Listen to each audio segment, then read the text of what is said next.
Cordial saludo, compañeros y tutor.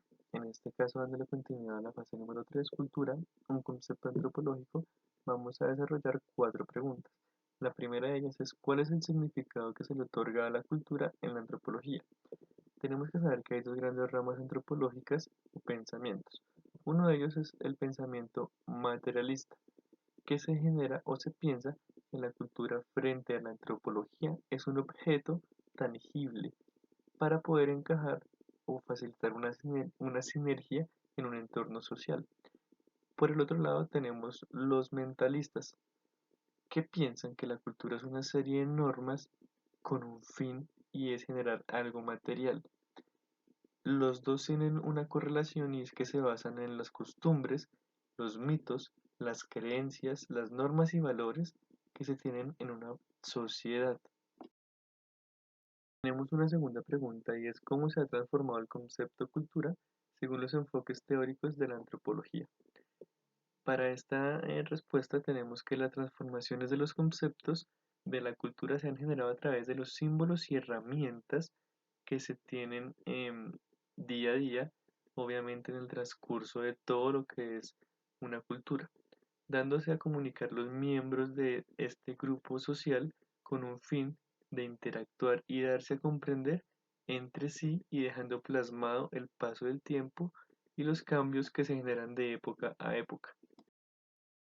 Tenemos una tercera pregunta y es: ¿cuál es la definición de los conceptos relativismo cultural y etnocentrismo? Vamos con el relativismo cultural. Es una corriente de pensamiento que consiste en entender las bases culturales distintas a las nuestras para ponernos en el lugar de los otros, comparando un valor superior a la propia cultura frente a las ajenas. Y por otro lado tenemos el etnocentrismo, que traduce que es un concepto elaborado, pues obviamente por la antropología, para mencionar las tendencias que lleva una persona o un grupo social a interpretar la realidad a partir de sus propios parámetros culturales, y esto para creer de que la etnia propia y sus prácticas culturales son superiores a los comportamientos de otros grupos sociales. Tenemos una cuarta pregunta que es: ¿por qué el concepto cultura y en sí la antropología es relevante para su campo de formación académica? Bueno, como sabemos, en este caso las ingenierías en Colombia están en auge. Sin embargo, debemos aprender a socializar con diferentes culturas con el fin de adquirir el conocimiento para poder mejorar nuestro ámbito personal y profesional.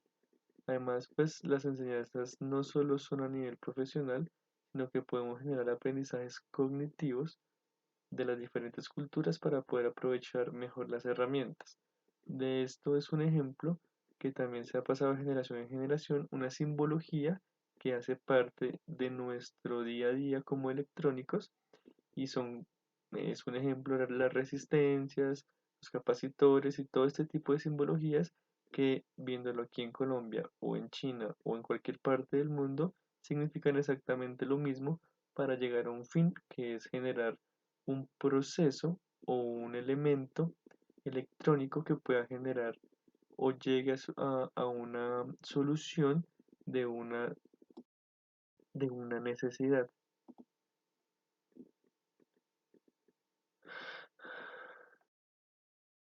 Digo que no es solo a nivel cultural, sino también a nivel cognitivo, este tipo de aprendizajes de culturas.